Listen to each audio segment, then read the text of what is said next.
Welcome to my channel Shiva study point. तो 8 जून की current affair की वीडियो में आपका स्वागत है। आज की वीडियो की शुरुआत करते हैं। आज का पहला सेक्शन है नेशनल और स्टेट न्यूज़ का। इसमें हमारी पहली न्यूज़ है कि जो कर्नाटक सरकार है, कर्नाटक गवर्नमेंट है, उसने एक ऐप लॉन्च की है मेघ संदेश नाम से। ये जो ऐप है ये फॉरकास्ट करने के लिए काम में आएगी। तो बेंगलुरु के अंदर कोई बारिश होने वाली है या तूफान आने वाला है या बाढ़ आने वाली है, इसके रिगार्डिंग फॉरकास्ट कर दिया जाएगा इस ऐप के थ्रू। पूर्व अनुमान लगाया जाएगा और उसको इस ऐप के थ्रू लोगों तक पहुंचा दिया जाएगा।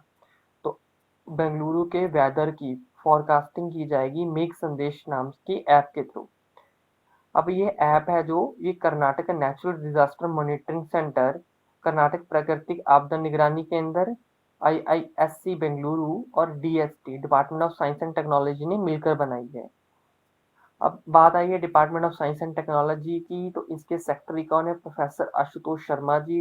हेड कौन है department of science and technology के? डॉक्टर देवाप्रिया दुत्ता जी। प्रोफेसर आशुतोष शर्मा जी सेक्रेटरी हैं, इस बात का ध्यान रखिए, और देवाप्रिया दुत्ता जी हेड हैं, दोनों में फर्क है। और डीएसटी की बात आई है तो science and technology minister doctor Harshvardhan ji हैं। आईआईएससी बेंगलुरु की बात आई है तो हमें पता है the Times higher education ranking Asia universities की अभी हाल ही में आई थी परसों ही, तो उसके अंदर इस आईआईएससी बेंगलुरु का 36 रैंक रहा है एशिया के अंदर। तो इस बात का ध्यान रखिएगा।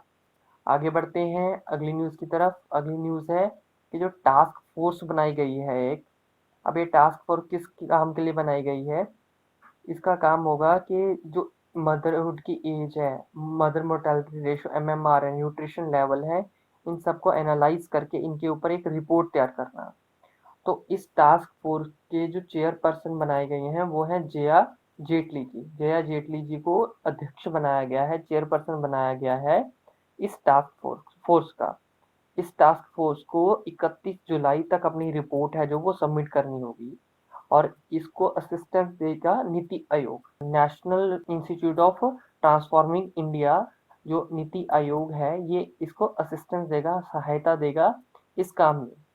अब बात आई है नीति आयोग की, तो इसको 2015 में फॉर्म किया गया था। सीईओ अमिताभ कांत जी हैं, चेयरमैन खुद prime minister Narendra Modi ji, vice chairman Rajiv Kumar, headquarter New Delhi के अंदर। इन सब बातों का ध्यान रखिएगा। आगे बढ़ते हैं अगली न्यूज़ की तरफ। अगली न्यूज़ है कि council for scientific and industrial research और अटल इनोवेशन मिशन, इन दोनों ने मिलकर एक एमओयू साइन किया है जिसके अंदर इनोवेशन को वो कंट्री में प्रमोट करने के लिए ये ज़्यादा से ज़्यादा प्रयास करेंगे। तो इस एमओयू के अंदर इनोवेशन को प्रमोट करने के लिए कदम उठाए जाएंगे नए नए। तो आपको सीएसआईआर की बात आई है, तो सीएसआईआर के प्रेसिडेंट कौन होते हैं? प्राइम मिनिस्टर नरेंद्र मोदी जी। इसके डायरेक्टर जनरल कौन है? डॉक्टर शेखर। और हेडक्वार्टर कहाँ है? नई दिल्ली के अंदर।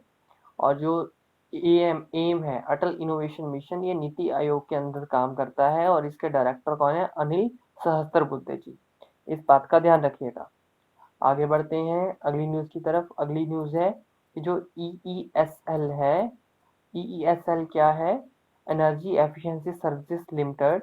तो इसने यूएसएड मतलब कि United states agency for international development, इनके साथ एमओयू साइन किया है एक healthy and energy efficiency building के लिए।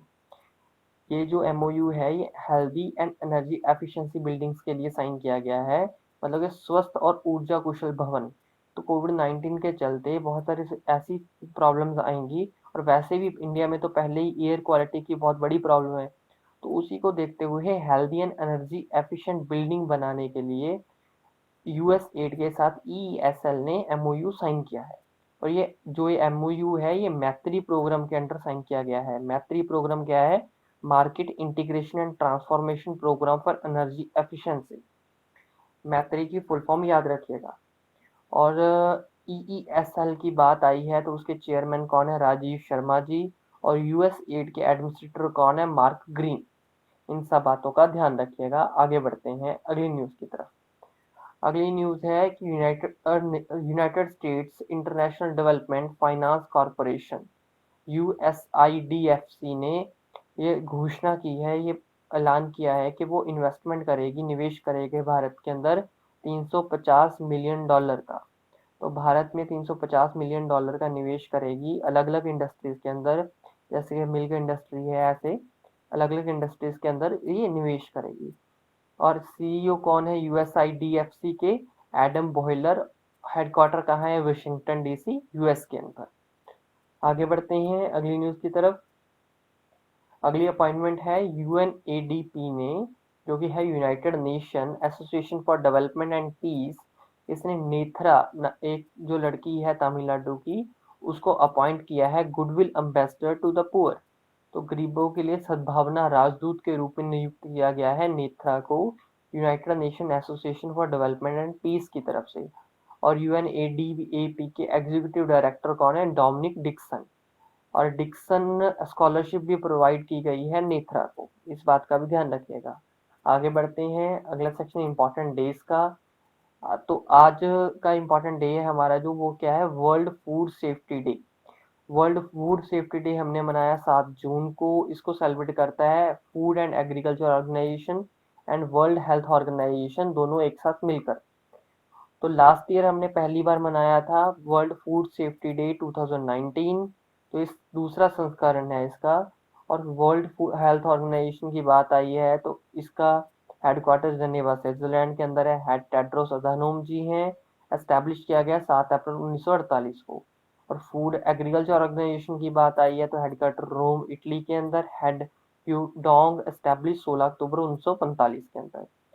देखिए, वर्ल्ड हेल्थ डे हम मनाते हैं 7 अप्रैल को, क्योंकि वर्ल्ड हेल्थ ऑर्गेनाइजेशन की एस्टेब्लिशमेंट 7 अप्रैल 1948 को हुई।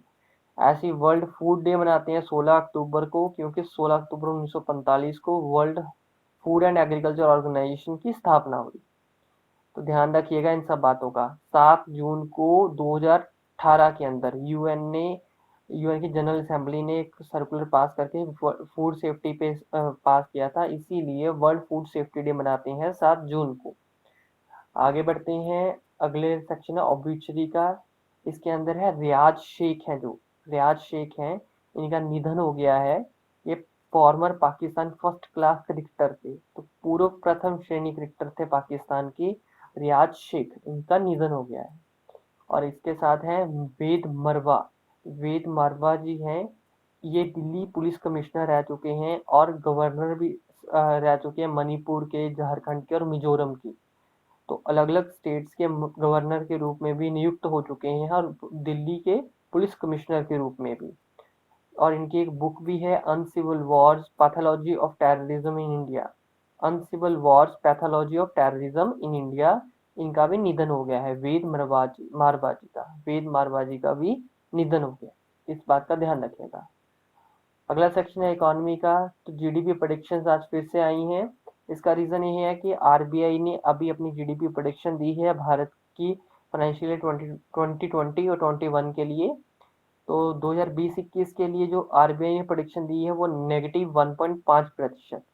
तो आरबीआई ने कहा है कि -1.5% रहेगी भारत की जीडीपी, कॉन्ट्रैक्ट करेगी मतलब के। ठीक है, तो इस बात का ध्यान रखिएगा। बाकी सेम है, आप एक बार दोबारा देख लीजिए और इनको बार बार याद करते रहिए। जीडीपी प्रेडिक्शंस को इम्पोर्टेंट है आपके एग्जाम पॉइंट ऑफ व्यू से।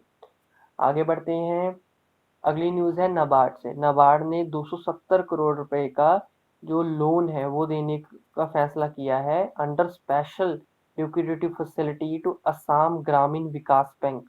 तो असम ग्रामीण विकास बैंक को 270 करोड़ रुपए का स्पेशल लिक्विडिटी फैसिलिटी के अंदर लोन दिया जाएगा, सो दैट वहाँ के जो फार्मर हैं वो इजिली अपनी एग्रीकल्चर एक्टिविटीज को कंटिन्यू कर पाएं।